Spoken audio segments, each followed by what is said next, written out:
బంగ్లాదేశ్ తాత్కాలిక ప్రభుత్వ చీఫ్ యూనస్ పైన మాజీ ప్రధాని షేక్ హసీనా తీవ్ర ఆరోపణలు చేశారు. ఏకంగా యూనస్ అధికారాన్ని చేపట్టింది కూడా ఉగ్రవాదుల సహాయంతోనే, ఉగ్రవాదాన్ని పెంచి పోషిస్తున్నారు, అమెరికా దగ్గర బంగ్లాదేశ్ ని తాకట్టు పెడుతున్నారనేటువంటి వ్యాఖ్యల్ని షేక్ హసీనా చేసుకొచ్చారు.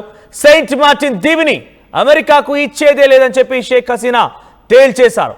నా తండ్రి సెయింట్ మార్టిన్ దివి కోసమే ప్రాణాలు విడిచారని చెప్పుకుంటాను ఈ విషయంలో మాట్లాడుకొచ్చారు. ఉగ్రవాదులను మేము అరెస్ట్ చేస్తే యూనస్ విడుదల చేస్తున్నారని చెప్పారు షేక్ హసీనా.